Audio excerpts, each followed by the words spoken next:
Hey, salut les Goonies, il faut absolument qu'on parle. Picsou va devenir un Avenger. Eh si, je te jure, un Avenger.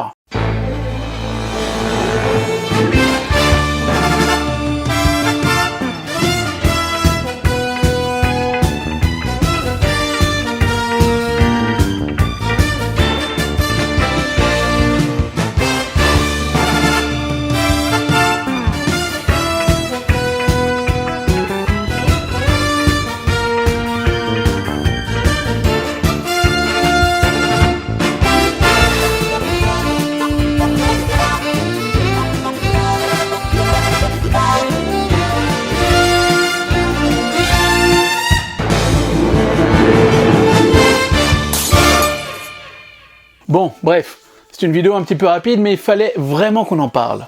Marvel vient d'annoncer l'entrée de Picsou dans son univers. Eh oui, en juin prochain, le comic Uncle Scrooge and the Infinity Dime, où Picsou est le sou de l'infini, verra le jour. L'album sera signé par Jason Aaron, qui lui est connu pour Thor, Ghost Rider, Doctor Strange et même du Star Wars.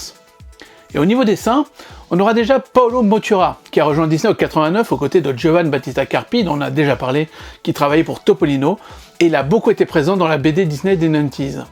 Il est d'ailleurs l'auteur de l'excellente BD Un amour oublié avec Phantomiald. Mais c'est surtout lui qui dessinera la très bonne adaptation de Moby Dick. Puis on a cité aussi le nom de Francesco Di Polito, qui a beaucoup travaillé sur Double Duck, ainsi que Vitalo Mangiatordi, qui lui crée le personnage de Brigitte Aldé, qui participe au Six des Magiciens, et aussi du coup à Double Duck.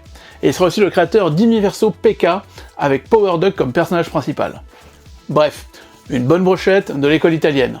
Et il y a d'autres noms qui risquent de sortir encore. Alors c'est quoi le scénario de ce comics? Le scénario nous parlera de Picsou traversant un multivers à la recherche d'un de ses alias maléfiques. Un thème cher au cœur de Marvel. On va y retrouver aussi Donald, Riri, Fifi, Loulou, Géo, etc. Jason Aaron, donc, il va nous dire dans la conférence de presse, je cite, « En ce qui me concerne, il ne fait aucun doute que l'oncle Picsou est l'un des plus grands personnages absolus de l'histoire de la bande dessinée. Et j'en ne parle pas seulement des bandes dessinées mettant en vedette des animaux qui parlent, je veux dire de toutes les bandes dessinées de tous les temps. L'histoire riche et pleine d'action d'oncle Picsou comprend certaines des bandes dessinées d'aventure les plus excitantes jamais créées par des créateurs légendaires comme Karl Barks et Don Rosa. C'est l'une des sensations les plus époustouflantes de ma carrière de pouvoir créer cette aventure cosmique épique pour le canard le plus riche du monde. Un film qui cherche à honorer l'histoire légendaire du personnage tout en l'emmenant dans des endroits sauvages, nouveaux et inexplorés d'une manière que seul Marvel peut offrir. » Et Mark Panaccia, éditeur chez Marvel, lui nous dira « Aucun jeu de mots, mais j'ai eu l'impression que nous avions décroché le jackpot, tu m'étonnes, lorsque nous avions appris que nous faisions une bande dessinée avec Picsou. Il s'agit d'une collaboration véritablement historique entre deux puissants géants du divertissement pour ce personnage en or massif. Le scénario de Jason est plein de cœur et d'humour, avec beaucoup d'action et quelques rebondissements inattendus. L'équipe artistique offre la magie classique de Disney, et l'enthousiasme que nos artistes de couverture ont montré était tout simplement incroyable. Alors il y a deux visuels qui sont sortis. Le premier, que j'aime beaucoup, et qui ressemble à une très jolie couverture de Topolino. Et la seconde, que je trouve horrible. Et j'ai clairement la sensation que ça a été fait par une IA, et je la trouve vraiment dérangeante. Alors voilà, je sais pas si c'est une IA ou un auteur là pour le coup, mais Disney chez Marvel, c'était inéluctable. Je suis désormais inéluctable. Ou Marvel chez Disney. Puisque pour les 100 ans de Disney, ils avaient commandé à plusieurs dessinateurs Marvel des couvertures représentant Mickey, Daisy, Donald, etc. Alors maintenant, je suis assez rassuré de voir que les Italiens sont au dessin, et que finalement Marvel fait surtout office d'éditeur. Et de scénariste dans le cas d'Aaron, mais c'est l'air d'être un fan de Barks et de Don Rosa, donc on verra. Ce qui en soi me dérangerait plus, c'est que nos héros de BD se fondent dans un multivers plus large chez Marvel, qui actuellement fait pas tant de chouettes choses que ça, à mon humble avis.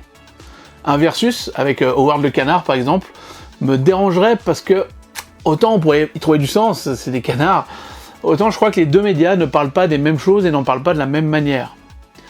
Et Picsou, c'est aussi un personnage très à part, et j'ai toujours trouvé chouette ce côté indépendant chez Picsou, qui a réussi à devenir le maître incontesté de toute la bande dessinée, alors qu'il est finalement assez peu représenté chez Disney. Et dites-moi combien de fois vous avez rencontré la mascotte de Picsou à Disneyland. Donc voilà, on va voir ce que ça va être, un one-shot test en tout cas, et j'espère sincèrement que nos amis à plumes vont pas être dilués et lissés à l'école Marvel. Et cette perte d'indépendance m'effraie tout de même, je vous avoue. Mais bon, on se tient au courant les uns les autres, on en reparle ici ou sur les réseaux. Et en attendant, je serais très intéressé d'avoir vos retours dans les commentaires. Après, j'aime bien Marvel, hein. Et c'est juste que les deux ensemble... Allez, à tout bientôt, c'était Super Canard. Ciao. Qui es-tu, toi? Oh, vous êtes un Avenger. Moi aussi, j'ai le super pouvoir. Attendez. Bon,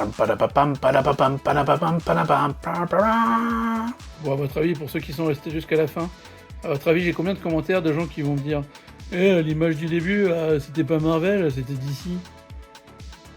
Et je sais.